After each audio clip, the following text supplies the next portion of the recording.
కాంగ్రెస్ తెదేపాపై మంత్రి కేటీఆర్ తీవ్ర విమర్శలు గుప్పించారు. పాలేరు ఉప ఎన్నికల్లో ఆ రెండు పార్టీలు కలిసి పనిచేయడం తగదని మండిపడ్డారు.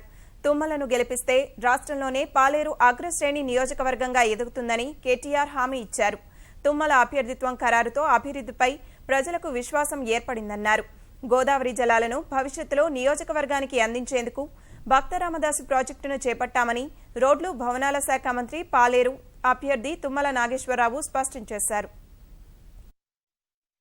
నన్ను పాలేరు ప్రజల్ని చేతులెత్తి వేడుకుంటూ మీకు సేవ చేసే అవకాశం ఇచ్చేటటువంటి ఈ ఎన్నిక, మీరు కన్న కలలను తీర్చగలిగేటటువంటి ఎన్నిక, మీ భవిష్యత్తుని బంగారు బాటగా చేయగలిగేటటువంటి ఎన్నిక కేసీఆర్ గారి ఆధ్వర్యంలో తప్పకుండా చేసి పెడతానని చెప్పి వాగ్దానం చేస్తూ నిబద్ధతతోటి మీరు అనుకున్నటువంటి నీటిపారుదల, మంచినీటి రంగం, విద్యుత్ శక్తి, రహదారులు, ఆయా నియోజకవర్గ సర్వతోముఖాభివృద్ధికి తోడ్పడే అవకాశం ఇవ్వమని చెప్పి పాలేరు నియోజకవర్గ ప్రజల్ని, ఓటర్స్ని వేడుకుంటూ సెలవు తీసుకుంటున్నాం.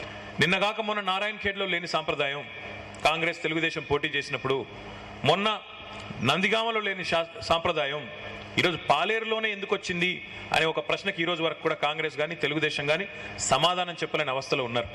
ఈరోజు పాలేరులో జరుగుతుంది ఒకటే, టీఆర్ఎస్ను ఒంటరిగా ఎదుర్కోలేని సత్తా లేని పార్టీలన్నీ ఒక్కటై పాలేరును ఒక ప్రయోగశాలగా మార్చి కొత్త కొత్త రాజకీయ సమీకరణలకు శ్రీకారం చుడుతూ ఉన్నాయి. ఈ రెండు పార్టీలు కూడా భవిష్యత్తులో అయితే కలిసిపోవడమో లేదా పూర్తిగా అంతర్ధానం కావడమో ఖాయం. కాబట్టే టీఆర్ఎస్ను ఎదుర్కోలేక ఈ కార్యక్రమాలు చేస్తూ ఉన్నాయని ఒక అంచనాకు వచ్చిన ప్రజలు తిరుగులేని విధంగా తీర్పు ఇవ్వడానికి సిద్ధపడ్డారు. కాంగ్రెస్కు దాసోహం అనే పరిస్థితికి ఈరోజు తెలుగుదేశం పోయిందంటే ఈ జిల్లాలో ఉండే తెలుగుదేశం కార్యకర్తలు వారు కూడా ఆలోచించాలా. ఈరోజు తెలుగుదేశం పార్టీ అధపాతాళానికి పోయిందని ఏ ఉద్దేశంతోనైతే ఆ పార్టీ స్థాపించబడ్డదో ఆ ఉద్దేశాన్ని ఈరోజు టీఆర్ఎస్ నెరవేరుస్తూ ఉంది. కాంగ్రెస్ను పాత్ర వేయడమే ఆనాడు ఎన్టీ రామారావు గారు తీసుకున్న నినాదం అయితే ఆ కార్యక్రమాన్ని దిగ్విజయంగా ఈరోజు తెలంగాణలో పూర్తి చేస్తున్నది టీఆర్ఎస్ పార్టీ. కాబట్టి తెలంగాణలో ఉన్న ఇంకా తెలుగుదేశం కార్యకర్తలు ఎవరైనా మిగిలి ఉంటే ఇంకా ఖమ్మంలో కూడా వారందరూ కూడా వారి మనస్సాక్షిగా, ఆత్మసాక్షిగా డెఫినెట్గా కాంగ్రెస్ను పాత్ర వేసే కార్యక్రమంలో భాగంగా టీఆర్ఎస్కు కలిసి రావాలి. ఈరోజు కాంగ్రెస్ పార్టీ ఆడుతున్న నాటకాలను గతంలో చేసిందేమీ లేకపోగా ఈరోజు మళ్ళీ భవిష్యత్తులో కూడా చేయగలిగేది కూడా ఏమీ లేదు. దేశంలో కానీ రాష్ట్రంలో కానీ కనుచూపు మేరలో మళ్ళీ ఆ పార్టీ అధికారంలోకి వచ్చే పరిస్థితి కూడా లేదు. అందుకే కాంగ్రెస్కు ఓటు వేస్తే ఆ ఓటు తీసుకెళ్లి మురికి కాలువలో పారేసినట్టే.